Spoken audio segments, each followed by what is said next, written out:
Hey, Hannah, we're here. We look great. Hi. Is that how we're starting? Oh, boy. With a compliment. Why not? Oh, boy. Hello. I wanted to talk to you about something that I titled Decoupling, but the first line of the outline says, "Why do people like me?" Yeah, this was an amazing experience.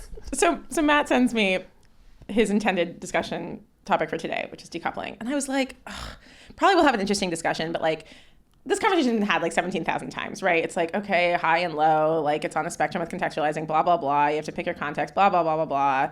Like, I don't know. We can talk about it. Probably we'll find something interesting to say, but hasn't it been done to death? Same with ask culture, guest culture, blah, blah, blah. And then I open it and I see, why do people like me?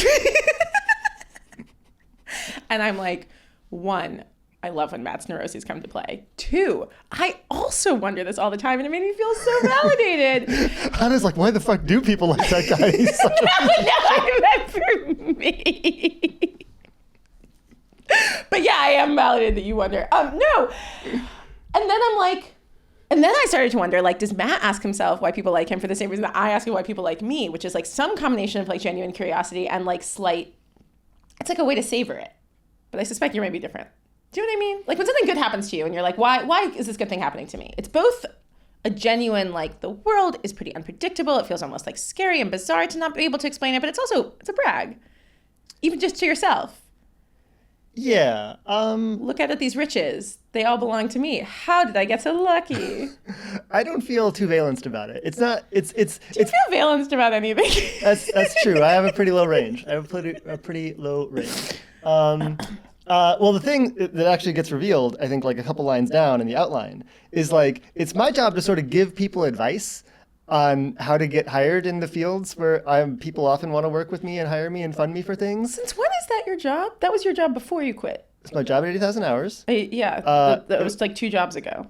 It was essentially my job at YI because I think I don't know what you did at YI. I was like a glorified recruiter, and slash like educational person. Like we'd take in these talented lawyers and like I try to get them up to speed on AI risk and the relevant like policy questions around there, basically so that they could like go fly off on their own and like do a bunch of cool things, not only at YI but like across the like an in-house ADK advisor ecosystem for lawyers. Yeah, in many ways. And now I'm doing this new thing where I'll be doing the same thing, and I give career talks all the time still. I don't think the listeners / viewers have heard about your new venture at all. We talked about it in the gym. Okay, well we've talked about things that rhyme with it a whole bunch. I was shocked to learn that someone's actually giving me money for this. Okay, good. You're in tune for the episode. That there was a structure, that it's become much less church-like. There was a framing that I don't know if you want to say out loud relative to other players in the ecosystem. Oh yeah, the CEA anti-papacy. Do the Pope and the anti-Pope get along? I'd like to get along, guys. but still be like quite distinct. Like you can rent opposite halls in the upcoming EAG. I don't know if I have that budget. Are you going to EAG? Fucking of course I am. Of course you are. You have to for this thing. Yeah. I want to see how it goes, but I don't want to go, so I'm not going to go. But you should tell me how it goes. Wait, why are you not going? Why would I go? Because this is like a really rich source of feedback for your like pretty feedback intensive project. They're not my users for the most part. But they were. Some of them were. But I think there are more efficient ways to get feedback from them. I'm actually very excited this quarter to get a lot of feedback. I like EAGs personally and socially a lot, but I think it does not actually pencil out as the right use of my time. Lame. You're gonna go skiing again? Gonna go on another not genre retreat? Maybe. We'll see. Anyway, those are my jobs. I have to give people advice on how to like essentially achieve what I've achieved, or at least that's the thing that I have the most insight and experience to. There's all these good like technical AI safety people, probably technical bio people, animal people, global health people who are like doing meaty kind of work. And I have like some high level sense of like what makes them good and valuable, but often I just circle back to like they know what's going on and they have good judgment and they make good decisions, and then they apply their like narrower skills very well in the context of like having good judgment. But mostly it's just like, man, people who get it get far. And like, sorry, obviously I'm not listening at all, and I'm thinking instead about what I said about EAG. Hold on, I want to be clear that EAG is wonderful. Francis was a recent guest of ours. Really like EAGs, and B, it just totally has depended on the job I have whether it seems like a good idea to go. I also think it is good to go even if you are not going to get anything out of it, if you can give value to other people. And I still, unfortunately, in this case, think it doesn't work out. But I just totally endorse that. And I sometimes do go primarily to give value. And sometimes go to get value, and I have gotten a ton of value out of it. But I just, at the current stage of the video program, that's just not what we're bottlenecked on. Having said that, you were saying something else. Your focus on the video program is always disappointingly narrow, in my view, as you know. Do I know? Because you think there is more than the video program in the world, Chana Messinger. Your focus? There's more than the video program for other people to do. I'm doing this. You think I should do more things? Take a weekend. I really appreciate you taking your Sunday mornings. I was going to say, I'm here every fucking Sunday. For an hour. Do you have a pitch on what I should spend my time doing that's not the video program? Wait, this is interesting. Sorry, this isn't what you want to talk about. Injecting more people with your sense of agency. Doing my job, which we were in the course of talking about. Okay, so back to you. So I give lots of advice. I try to inject people with my sense of agency, which is so much less than yours. Correct. Except you made this happen. I'll show up to your things if they're in the Bay. Yeah, you fucking better. Great. Are there hats? There are no hats. I want merch. I'll give you a hat if you want one. And he'll be the only one wearing a hat. In a trickster genie fashion, he did not say like a branded hat or a hat he makes for this purpose. He's just going to pull a baseball cap out of his closet and hand it to me. Fine. Bio people, animal people. Yeah. You want some smart sounding tear that I wasn't listening to. Right. Okay. Hannah's done being self-conscious. So that's right. Done forever, actually. I'm cured. What a breakthrough. I had this reflection weekend that wasn't a John retreat, and I feel so at ease with the universe. Everything's fine.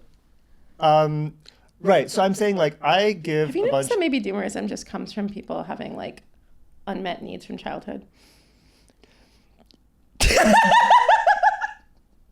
I mean, just go person by person. Give a read.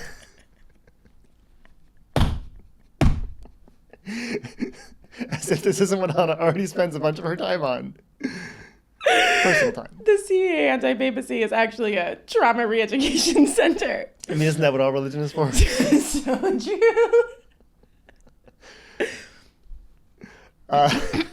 So anyway, my less colorful job, right, is giving career advice, especially around EA and AI safety. And it's a hard thing. You work at a career advice org. To orient towards, it's like, well, how do I tell people to be good at 1,000 things, only like approximately one of which I do, which is the most useless one, at least in like an object level, kind of last mile sense. Right. And so I point to general things that seem generally true of people that I learn about and whatever. And there is this like having like good high level context, kind of grounding like the purpose and nature of the projects that you're working on in the world and its needs. And if you understand that well, you'll probably make good decisions. And most jobs are about just making lots of good decisions. And then like various flavors of like being good and productive to work with, like show up every day, be neither like too ornery nor too passive. Hannah has thoughts about which I am. We've never worked together. You can imagine. I've heard stories. Oh, God. Yeah. And so, like, I say this kind of stuff, and it just feels like this is obvious. It's kind of not very useful. But it's the closest thing to truth that I can. And so this outline is like me kind of reflecting, like, oh, maybe that stuff is important. And there is a way to articulate it. And actually, what most of, like, life and being useful is like orienting towards the people you collaborate with in a productive way. And it has something to do with like the things you say and the reactions to things you hear. And maybe this applies more generally in the world. That was my idea with the whole outline. I'm really excited. You also, not only did it start with, why do people like me? Oh, just, God, you could not have grabbed me hard. Like, just my attention. You had my attention. But the second thing, if I remember correctly, was like a clever analogy, like that's going to stick in my brain forever. Conversational blood types? Yeah. That was a Hannah-ism. I was channeling my inner Hannah. Right into my veins. Like, let's fucking go. No pun intended. Do you want to talk about conversational blood types? I mean, sorry, I don't know if you want me to respond to, like, if we talk that and we don't sort of take the rest of the outline, I do feel like I have things to say about the nature of advice and what feels obvious to us and wisdom. And like, we are just in the position relative to EAs of being like wise elders because the median age is what it is.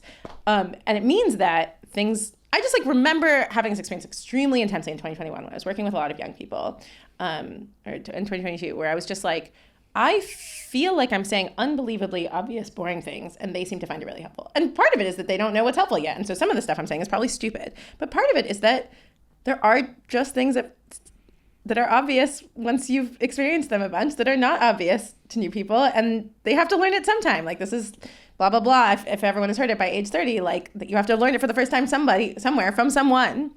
I was a teacher for a long time. And that's just like an unbelievably valuable resource.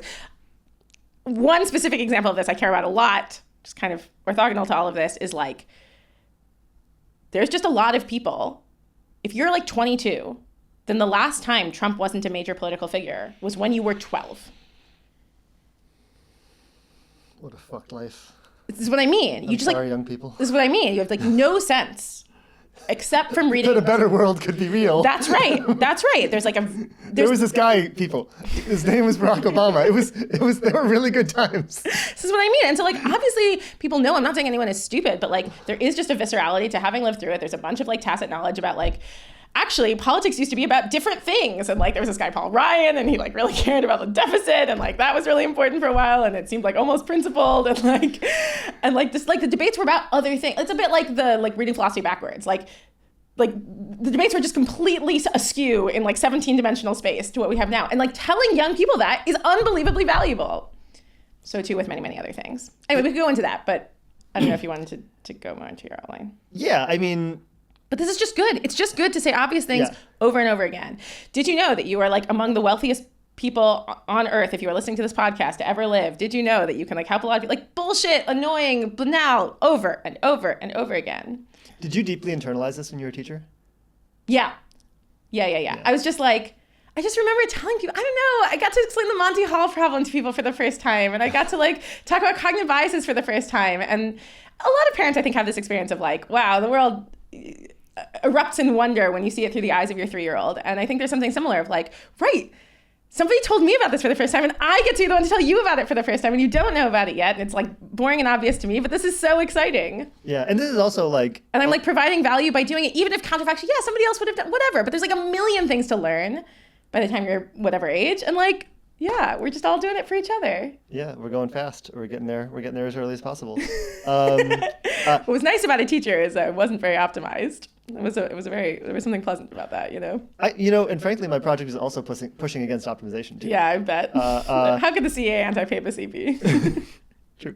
And Andy Maisley. In many ways, you just have to be opposite in all the ways. You're not marketing. You're not telling anybody about your project. You're not telling the person you talk to. I would say I'm probably like 7th on the list of people you talk to most. I didn't know about it until last week. Probably higher. Really impressive anti-marketing. Yeah. The first book everyone reads is There Is No Such Thing as the Anti-Memetics Division. Great book. But yeah, Andy Maisley is another inspiration. And this is like, he's still just embodying his teacher ethos, I think, out here in his public presence. Dude, very simple things. Teacher is OP. People haven't considered. That's right. And just like putting it in plain language with some energy. Amazing. Andy has energy. You have energy. I aspire to having energy. Yeah, there is totally a teacher energy of just like, we teach the same thing every year. Do you understand that? Do you know how many times I've explained how a 30-60-90 triangle works? Like, what's the BOTEC on this? Like, is it dozens or is it hundreds? I'm like, not sure, because if you include like me like explaining it to like individual people and like so many times. And do you know what I think about 30-60-90 triangles? I think they're fucking great. I'm gonna explain it to you right the fuck now.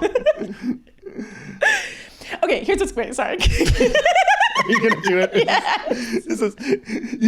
You could, even by like my tiny micro movements in my face, Hannah's like, he doesn't know what that is. I'm gonna go for it. And you're completely right.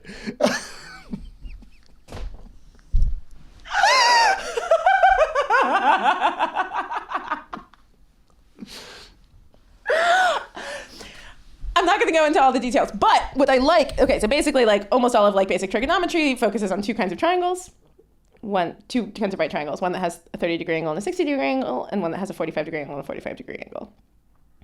What's fun about these is that they both you can like take them from like deeply simple shapes. And that I feel like makes them much more intuitive. So 45, 45, 90 triangle is what you get when you cut a square in half along the diagonal. Okay. And a 30, 60, 90 triangle is what you get when you cut an equilateral triangle in half down the middle. Huh? And it just like feels like it makes it more like, oh yeah, these aren't like totally arbitrary. We're like grabbing like the simple world around us and like slicing it up so we can understand it better.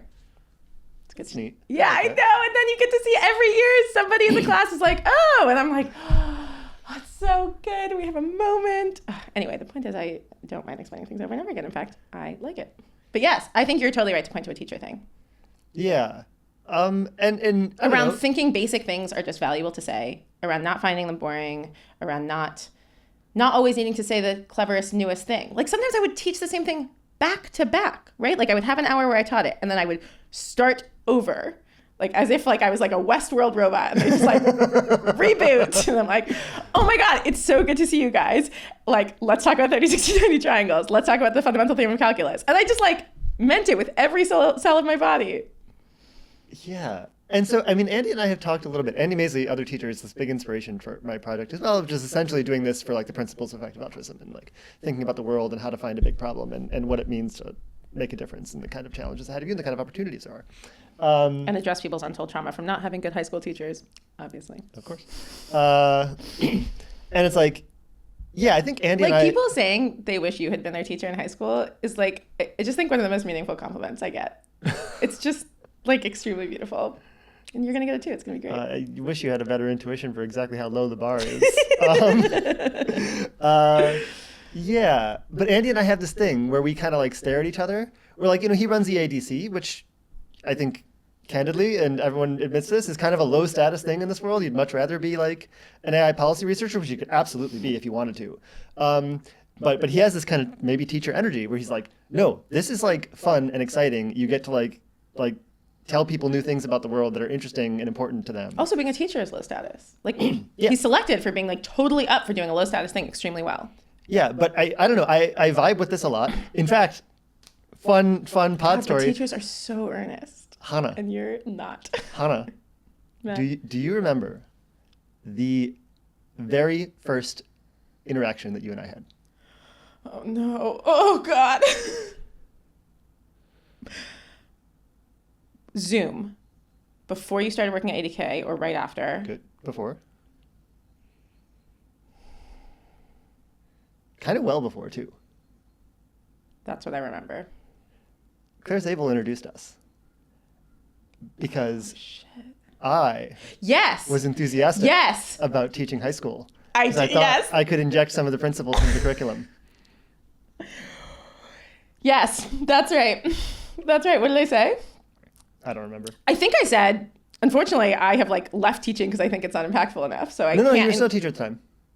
Oh, I see. You hadn't even moved to the UK. I think you were still in New York. This was like early 2021.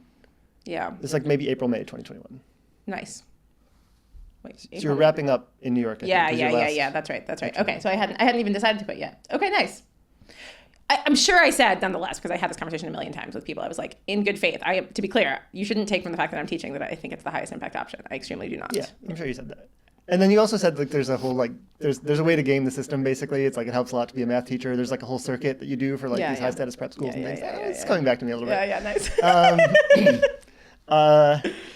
Nice. Okay, so that's a fun tidbit. You totally. Well, yeah. I mean, there's no doubt. I mean, you sort of like. I mean, maybe there's a side of you that would like be a kind of standard earnest high school teacher. Also, yeah, lots of high school teachers don't meet that bar at all and don't like it and are kind of grumpy and whatever. But obviously, the way you fit is like at like a Jesuit school teaching Latin. Fuck yeah. all right, everybody, take a cold shower. Do you know about Regis? No. Regis High School in New York is a widely known and well-regarded Jesuit high school with an exceptional debate department. And there's this like absolute legend.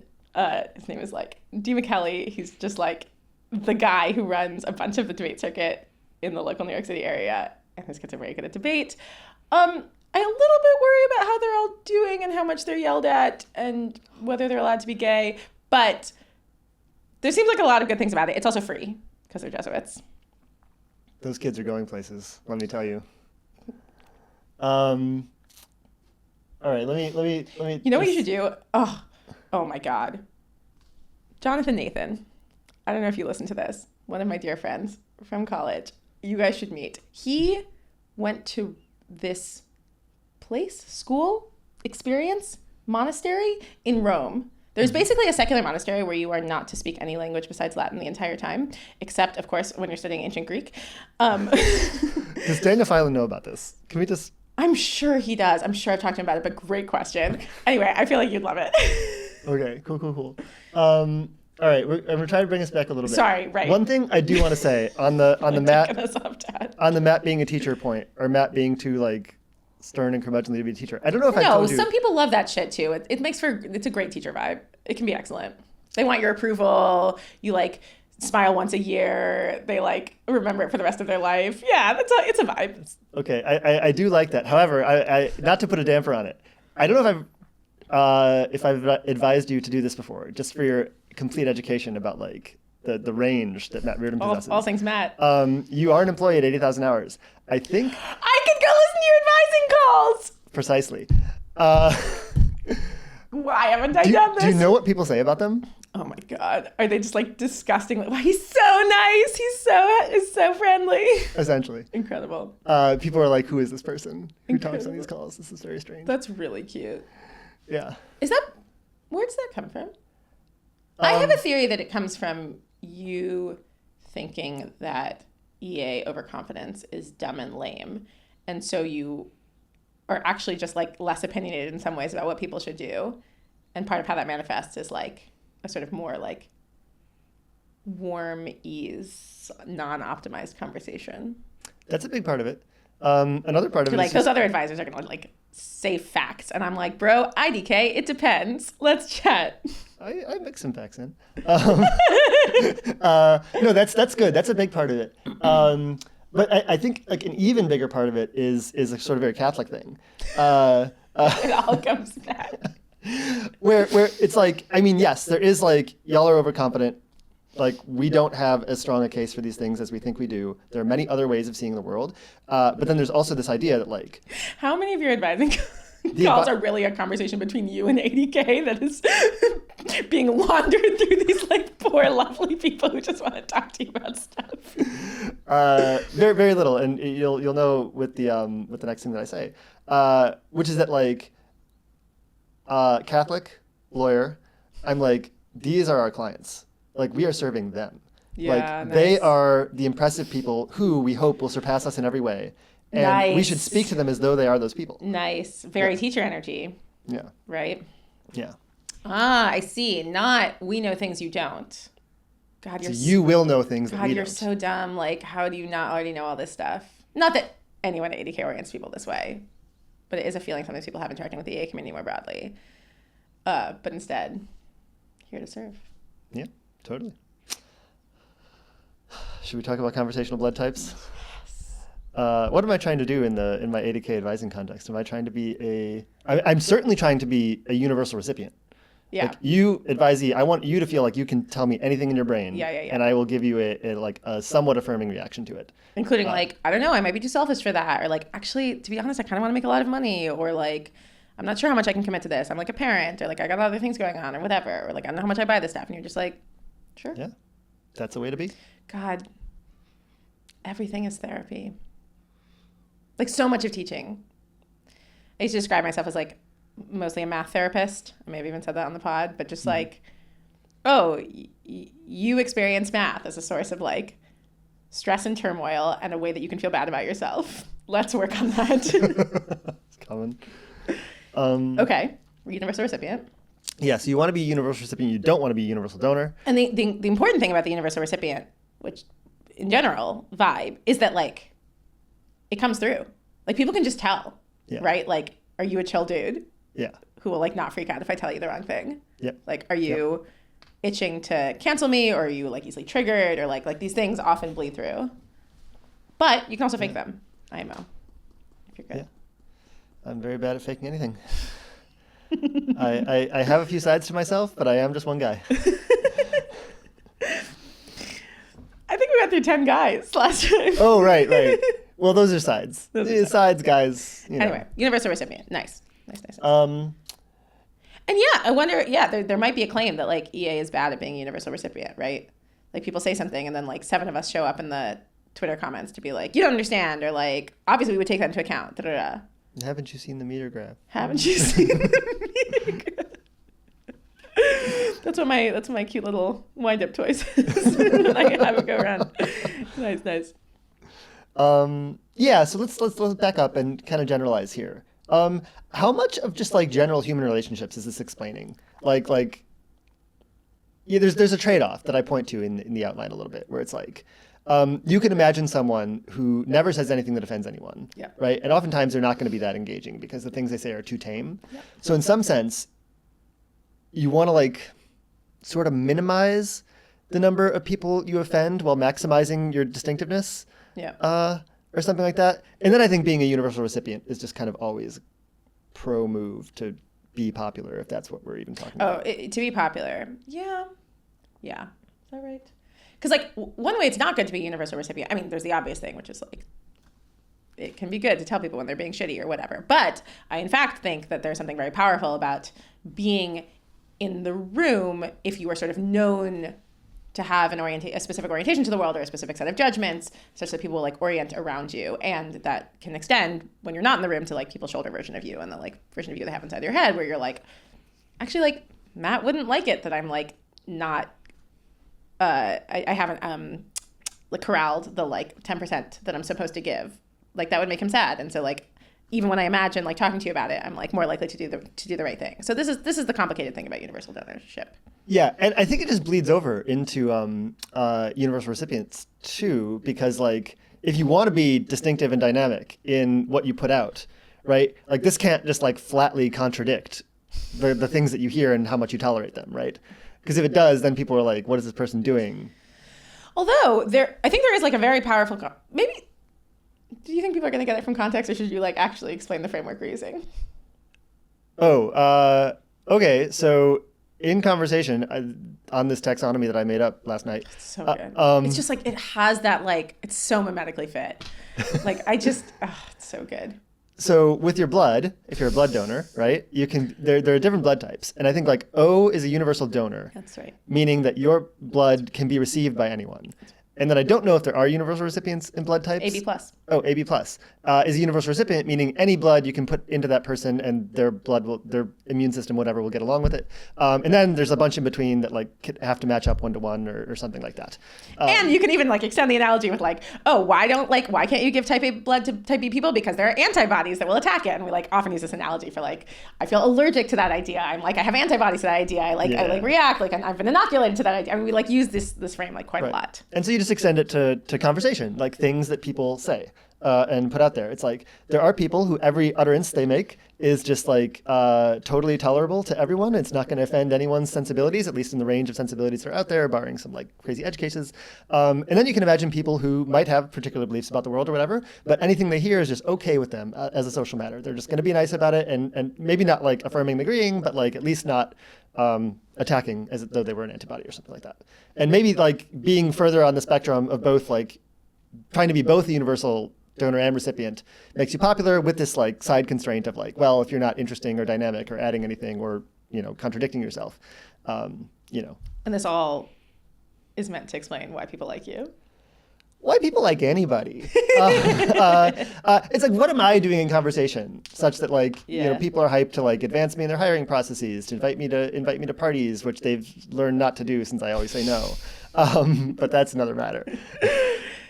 And this is like presumably deeply, deeply connected to the like moral requirement to be a chill dude, right? Yeah. So I'm totally a universal recipient. And you think it's like a morally obligatory to try to be? Morally obligatory. What else does it mean what else is the moral requirement to be a chill dude mean? Oh, the moral imperative of being a chill dude. Well, I guess that's in the context of people talking about the world and how it should be, which is most contexts that I have conversations in. So I see. You don't think it's like generally the case, but like for being a kind of like EA spokesperson type you can have weird opinions about sex and dating and stuff like that that don't really have a lot of bearing on the fate of the world. Yeah. Here's a Chana-ish take. I say, never having done anything like Chana's. A lot of this is not is almost content independent. It's like all vibes. In fact, what's a great example of this? Catholic priests. On some level, they're extremely clearly universal recipients. They've heard everything. You go to confession. You go to confession. You can say anything. They will not like freak out at you. Yep. On the other hand, it is obviously the case that they think you should do some things and not others. Yeah. So I actually think this is really important. I think people mistake the idea of being a universal recipient as not being able to have judgments. But I actually think you can have extremely strong judgments about the world combined with something like deep sympathy for how hard it is to be a person, or universal love and compassion, or something just like deep okayness with the human condition. And you get the best of both worlds. I think people make a mistake that you don't get both, but you absolutely can. Hannah, my whole life really is just explained by the fact that I was listening in church, right? Yeah. Absolutely 100%. Why wasn't anyone else listening? Because you seek submission to a higher power. And many other people do too, but not everyone. Oh, fuck, that was a deep cut. That was a deep cut. We're going to go on a commercial break. We'll never cover this podcast is brought to you by the Lightcomb Podcast Studio. Available for all your East Bay podcasting needs. That's right. We could do a whole bit if we had more sponsors. Yeah, I was going to say. Harvard School of... Where did you go? Law? Yeah. I forgot whether you went there for undergrad or law school for a second. Harvard Law School. It's also the Northeastern Illinois University Philosophy Program. They really need students, guys. I forgot. They're desperate. They're making TikToks. Philosophy. Yeah, of course. Amazing. Why aren't you in the like federalist, conservative, like Catholic legal squad? You would love them. Adrian Vermeule wants the Pope to be a politically powerful actor again. Oh boy. He has, I think for a while, he's this law professor, I think at Harvard. I don't know who this person is. And he is like the Catholic legal guy or whatever. And I think for a long time, his Twitter profile was... I'm trying to start a podcast with Pontifex, but he won't let me. I think his Twitter profile picture was the flag of the EU with the Virgin Mary in the middle. That's so fucked. I hate it. Thanks. I hate it. It's the right blue. Yeah. Good. So this priest thing is great. Yeah, because I think... And this also gets to the point about you're like, oh, but you can't be boring. You have to be dynamic. And I'm like, yeah, you just can get both. Yeah. It's like, I will totally hear you out. I will hear your case. I'll engage with it. I won't, and then I'll tell you why you're wrong. Out. And then I will give you something else. Less wrong sort of promises this to people, right? Decoupling promises this to people in general. You can say whatever you want. And then I'm going to like write like a long piece about how like stupid and dumb you are, but you're not canceled. Hannah is making my outline make sense, guys. This is good. Yeah, and so I think I just do this somewhat well. The universal recipients thing. Universal recipient plus like legible, dynamic, interesting takes that don't impose on you or like interestingly like threaten not to receive you. Right? Because maybe that's the thing. It's like you want to put good takes out there. Nice. Where the listener thinks like, oh, if I engage with these takes, it will actually just be fine. No one will freak out, even though I disagree with these takes. Yeah. You want to create that atmosphere. And so there's some universal recipient vibe you need to give off while giving kind of dynamic, edgy takes. I just think it's like really important that a lot of people get very far in the world by having takes that are not so much opinions as like reframes. Like conversational blood donor is just like, or conversational blood types is just exactly the kind of thing that kind of sounds like a take and is like really interesting. And like, sorry, you could milk this at parties for like 6 months, no problem. It's like interesting, it's good, it like restructures how you think, it feels like brain crack. It doesn't actually like ask that much of people, right? It's just like, oh, toxoplasma of rage. Like, it's just a good line. It's like a good framing. And I think a lot of people get pretty far by structuring other people's understanding of reality more than making claims about its nature. Right. And so let me, I think it might be useful now to talk about the opposite of this. Nice. Or like where people go wrong. Okay. And it's going to a very Chana place. I think it's all ego. I think it's like... Woo! The thing, like when I go into a social space or I go into a professional space, the thing that I need to do to climb the status ladder, to get a job or whatever, is to like be interesting and be dynamic. And I'm going to like rack my brain and I'm going to think of something cool to say. And then I'm going to defend that like to the hilt experience with my doing emotions. that on purpose? Like, can you feel yourself look for something interesting to say in a very explicit way? Hannah, what do you think I was doing yesterday? Well, good. I just feel like I talk to a lot of people who claim that they do not have this experience. It's all subconscious. And I'm like, I sometimes literally am like, what do I want to talk about today? It's like much, much more system to you. Yeah, I think in general, most of the time in life, I'm not thinking too consciously about what is something interesting to say. It is like prepping for this podcast because I'm going on camera and like we need I something. do this in conversation. I'm like, where could we go that's interesting? Like where's like a place that this conversation could evolve that would be fun? I do this like very explicitly in my head very often. Is that weird? Interesting. I orient to it quite differently. I'm just like, I actually think that most of my interesting things just come from like this like non-agentic space of just being very relaxed about like, well, we'll hear what we hear. There's an argument for that, right? And like, if we have nothing to say, we won't say anything. Over optimizing conversation, maybe bad. Anyway, you were saying ego. Yeah, so I think most people, they do, I don't know how conscious it is, but it is just like, I'm going to enter some social space, I'm going to enter some professional space, and I've got to be interesting, and I've got to provide value. Right. And so I'll come up with some idea. And then when I go and bring that idea to the space, I'm defending it to the hilt with my emotions. And if it comes under attack, I'm going to freak out. And it's like, you just got to decouple and not freak out and not guard it too strongly and just be able to talk around it and give people permission to give you their perspective on it. I mean, this is just the like strong opinions lightly held thing, right? Sure. Yeah, I think it's definitely pointed to the same thing. But it's like, what is the opposite of that?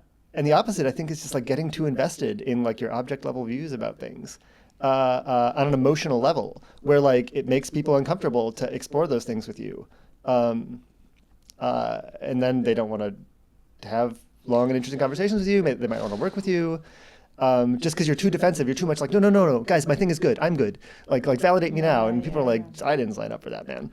Yeah. I want to talk about this more, but like I sort of want to like but.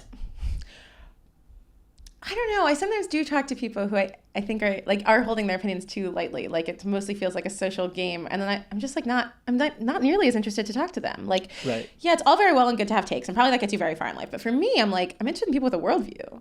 Yeah. Right, and like when it feels like it just like disappears at the finest touch, then I'm just like, what are we even talking about here? We're like playing some bizarre game. Right. So this is like the pejorative and like universal... Ayla talks about this, and like you can experience it when you feel high status in a room, which is like people like orient around you. So if you disagree, they like crumble, and I'm like, no, fight, let's go. This is the fun part.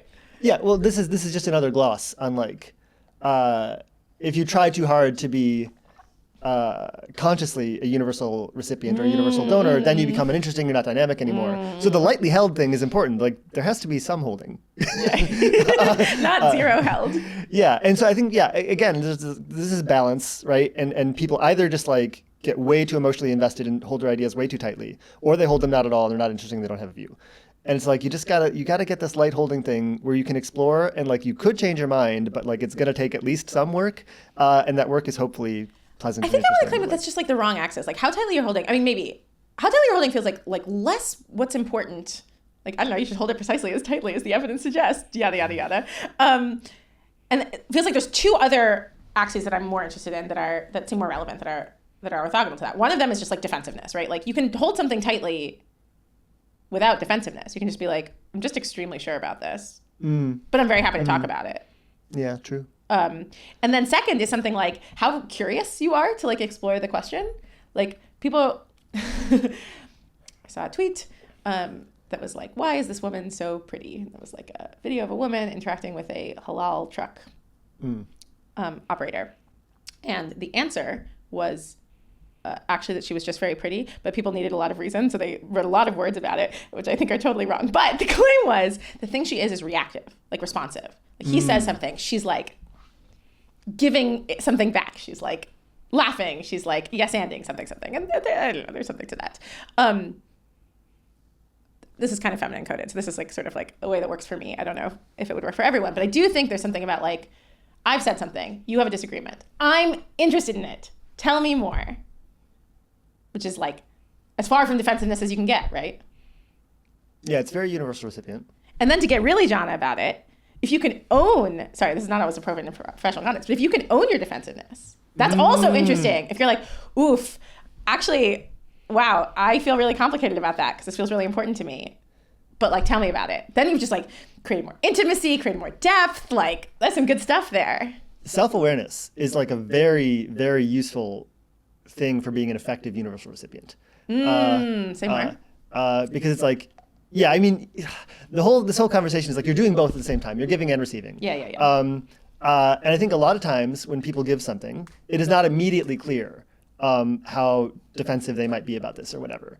But if they show some self-awareness, if they say like, they don't say this explicitly, but like, I see that you're like seeing and perceiving me this way, and it is the way you're in fact, perceiving them. Then the person can be like, oh wait, we're on the same wavelength here, which means it's more likely that I can just say what I actually think. Yeah. And that's very comforting and to the listener in this example. Yeah.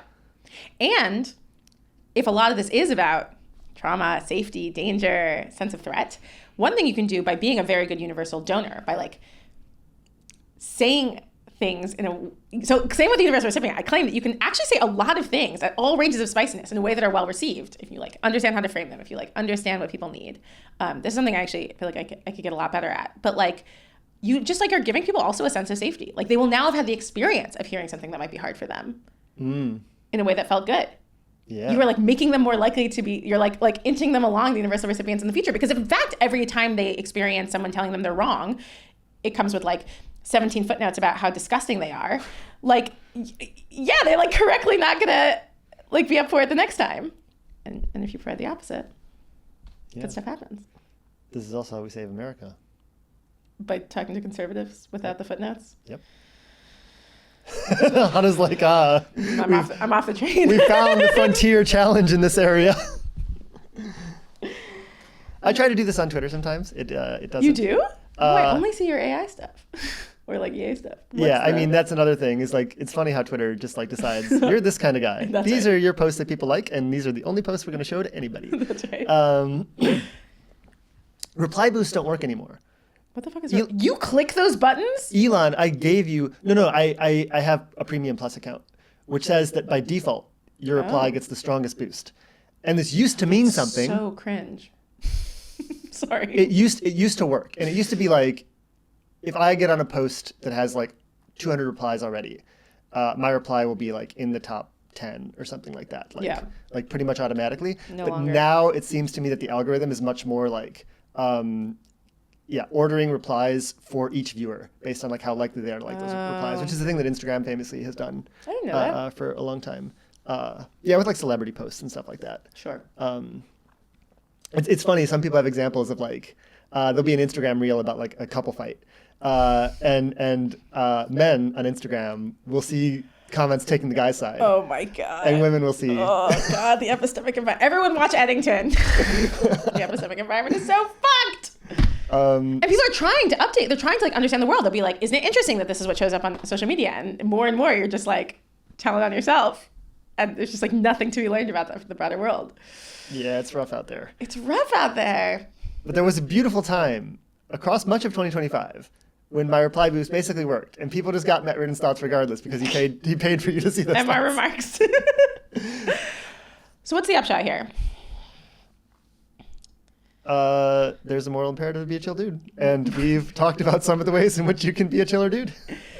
Okay, and you think the reason that you get pretty far in sorry, is this advice you give to the people whose careers you're trying to help? It sounds like you kind of think they need this advice.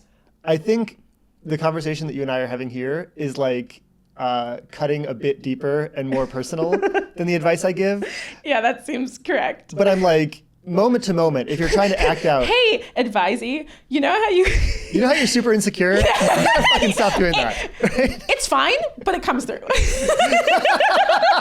I can tell. Go back in the 80K logs. I've said some things very similar to that. Did you say them in a way they could hear? I tried. You know what we should read? We should read how, I think it's a parenting book, right? How parents talk so kids will listen. Oh, interesting. It sounds like a good title. I haven't heard of it just sounds like this, right? Like we're all like doing different parts of the elephant situation. Yeah, did they receive it? You don't remember? Because this is the thing. This is what I'm so impressed by in the world. I feel like I used to be like, okay, what's going on is that there are, wow, I'm about to sound much more artistic than I am. But there are rules about what you can say and what you can't say and whatever. And then I was like, no, some people can just pull off saying things. And sometimes it's because of like, things about their social status that I can't recreate, whatever. But sometimes it's about the way they do it. Yeah, I think most of the time I get most of the way there. I have one example in my mind that's like sticking out to me. And yeah. That's great. That might have been the most useful thing they've heard in the person like 10 didn't years. get mad. They were like kind of surprised or whatever, and I handled the rest of the conversation gently, but it seemed like, oh man, like they really needed this advice. And yeah, it seemed like not a lot of people had been giving it to them, and I was like, we had established enough of a rapport, and I was like nice enough about it and followed up in a gentle enough way. And he was like, yeah, like let me reflect on that a little bit. This is what doom circles are for. No, circling is another nice thing. Doom circles are different than circling.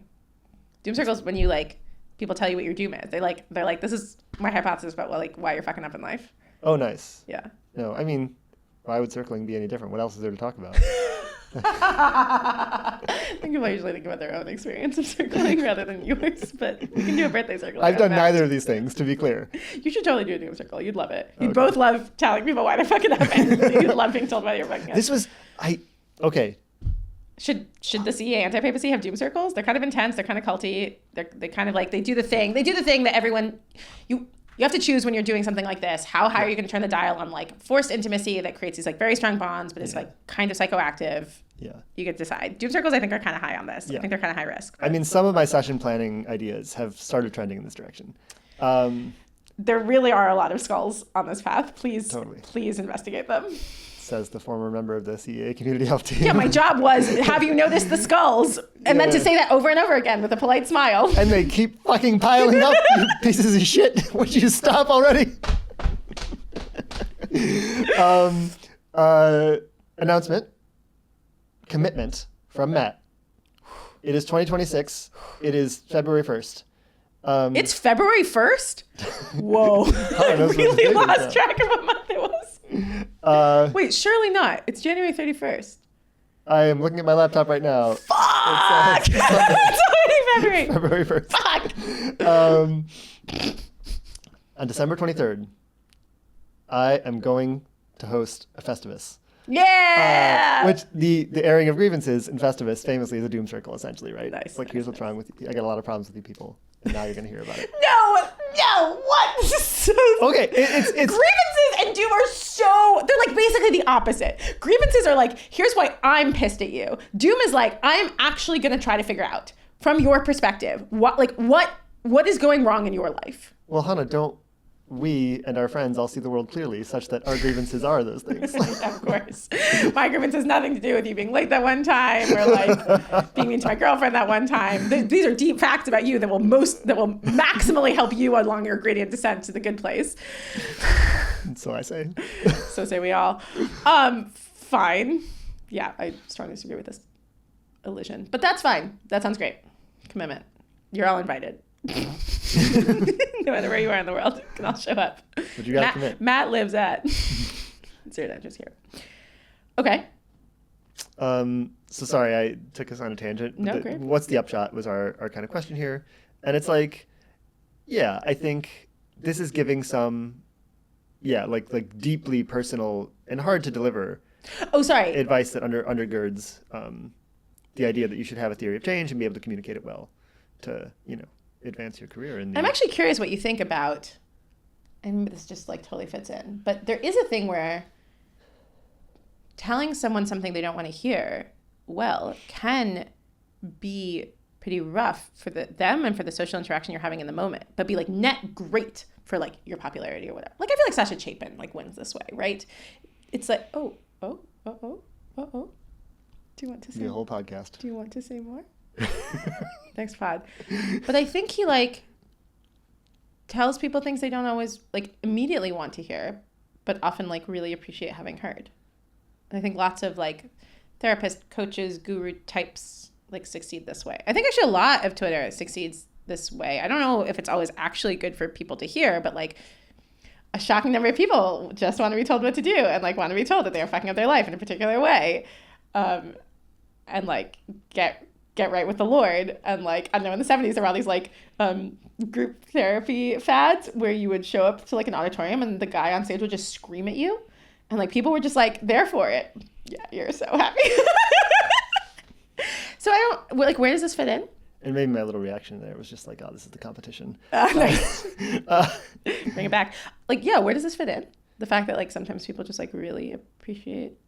I think it just speaks to the value of this skill, of like being able to like unpack disagreement productively, and therefore get to truth. And the reason I bring it up is because I actually think that I have less of an effect on people because I pull my punches, because I'll say the thing, but I care so much about wrapping it in like, and I understand, and I'm like sympathetic to the whatever, that like I feel like it doesn't come with those like barbs that like let the thistle like stick.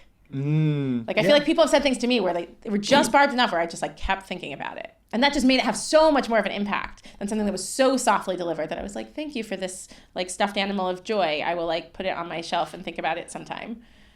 Yeah. And that's an extremely common failure mode in meta circles, basically. Meta circles? Like EA meta, yeah, recruiting, talent field building. I really was like meta, like METTA, like loving kindness circles, which parses perfectly either way. Yeah. Right. Yeah. Where it's just like you always want to say the more positive, more encouraging thing. You always want to err on the side of like, oh, maybe you are great, in fact, and there is nothing wrong with you, even though I got this like tiny little sense. Maybe we just like disagree on like the empirics, and like maybe I'm wrong. Like you make it so easy to hear that it goes in one ear and out the other. Yeah. And in fact, the ability, we all just want to be better calibrated on what's actually important and what we should actually do collectively as individuals, et cetera, and there's just this bias towards maybe being kind of more palatable, perhaps because of this exact dynamic, is that people err on the side of like, well, offending people might get me exiled from the tribe and starve or whatever. Whereas just being a little dynamic and more interesting, like, oh, maybe gives me some tiny chance at being chief, but like how much better is being chief than just getting my meal. It totally is an asymmetric. Yeah. Oh, I hadn't thought of that. We talk a lot about status games now. People want to be higher status, but like maybe the thing they most want to be is not low status. That's like a way stronger. Loss aversion, folks. Yeah. That's right. Wow. Yeah, these are just like obvious once you put them together. I don't know if I thought about that. Okay. So what do you think people should do? Like practice. I was gonna say, like, it kind of sounds like what if we were certain kinds of people, the way we would end this podcast is to be like, that's why everyone like needs to go to therapy and like deal with their defensiveness and their ego, or like they need to become Buddhist, or like they need to like go through jhana meditation or something. Which maybe. Or like, I don't know, take a lot of drugs. Or perhaps someone could make an org. That's going to fix all of their psychological problems. No, have any organizations ever started in the Bay Area where they were like, what if you just got better at like orienting to your emotions and thinking? Maybe we could have weekend retreats about it. Maybe they could cost a few $1,000s and we would have really smart people be there to talk about AI safety when you're in a susceptible state. Susceptible. I think... Wow. Time is a flat circle, my friends. It's 2010 all over again. I've noticed the skulls. I've noticed the skulls, Hannah. But I mean, a social space. But I'm gonna do it better. That is explicit about like, this is the environment that we want to create. We want to make it easy to like disagree, to say what you want, and to get feedback. And yes, like. Saying that alone does not make it at all easier or likely to succeed. I'm not even saying this is bad. I'm just like, in what way isn't this CFAR? Or like maybe it is. Maybe you're just like CFAR should come back. Which is sort of. Be careful about using the word rationality. I'm going to lose my funding.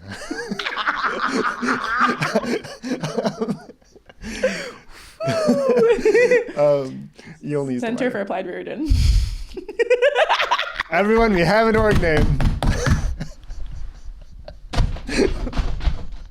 The Matt Reardon School of Business. Let's fucking go. Yeah. But just to say, like, hey, we're yeah. I mean, sorry, I'm not going to dodge the joke. We're just we're gonna create a space that's explicitly about practicing this thing, making the case for its importance, and like let's just see if it helps some people. I think that other thing you mentioned, we will mention again, reasonably successful. Yeah. No, wait, it did a lot of great things. Yeah.